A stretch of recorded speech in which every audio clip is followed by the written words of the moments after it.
10వ తరగతి ఏడాది విద్యా సంవత్సరం దాదాపు పూర్తవుతోంది. ఫైనల్ పరీక్షల షెడ్యూల్ కూడా వెలువడింది.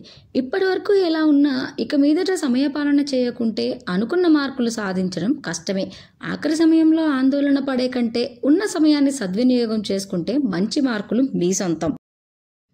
విద్యా సంవత్సరం ఆరంభం నుంచి ఎలా ఉన్నా పరీక్షల ముందు అందుబాటులో ఉన్న కొంచెం సమయం ఎంతో విలువైంది. కాబట్టి ప్రతి నిమిషాన్ని సద్వినియోగం చేసుకోవడానికే ప్రయత్నించాలి. ముందుగా ఒక పర్ఫెక్ట్ టైం టేబుల్ని సిద్ధం చేసుకోండి. రోజుకో సబ్జెక్ట్ చొప్పున వారానికి అన్ని సబ్జెక్టులు కవర్ అయ్యేలాగా ఆ ప్రణాళిక అనేది ఉండాలి. నిర్ణీత సమయంలోగా కొన్ని పాఠ్యాంశాలు పూర్తి చేయాలి అనే నియమం పెట్టుకొని చదవాలి. అప్పుడే ఉన్న కొంచెం సమయం సద్వినియోగం అవుతుంది. మీకు బాగా నచ్చిన లేదా మీకు బాగా వచ్చిన అంశాలను సబ్జెక్టులను ముందుగా చదివేసుకోండి. దానివల్ల మీలో ఆత్మవిశ్వాసం పెరుగుతుంది.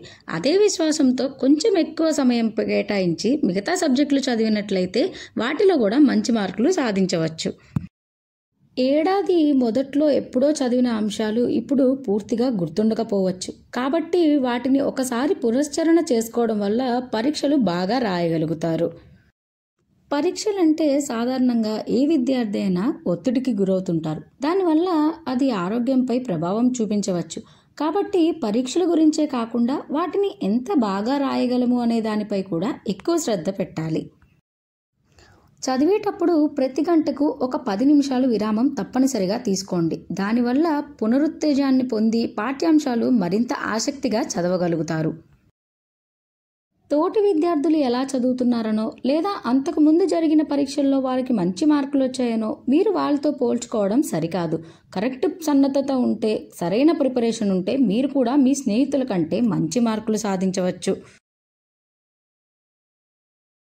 పరీక్ష సన్నద్ధత సమయంలో చదువుతున్న టాపిక్లోని ముఖ్యమైన పదాలు, పాయింట్లను పుస్తకంలో హైలైట్ చేసుకోవాలి. పరీక్ష ముందు రోజు తుది సన్నద్ధత అప్పుడు అంటే చివరి ప్రిపరేషన్కు అది చాలా బాగా ఉపయోగపడుతుంది. గ్రూప్ సబ్జెక్టులకు ఎంత ప్రాధాన్యం ఇస్తున్నారో భాషా శాస్త్రాలకు అంటే లాంగ్వేజెస్కి కూడా అంతే ప్రాధాన్యం ఇచ్చి చదవాలి. ప్రిపరేషన్లో వీటికి కూడా సరైన సమయం కేటాయించాలి. అప్పుడే ఫైనల్ ఎగ్జామ్లో అన్నీ కలిపి మంచి మార్కులు మీరు సాధించగలుగుతారు. పరీక్షల సన్నద్ధత సమయంలో స్మార్ట్ ఫోన్లకు దూరంగా ఉండడమే మంచిది.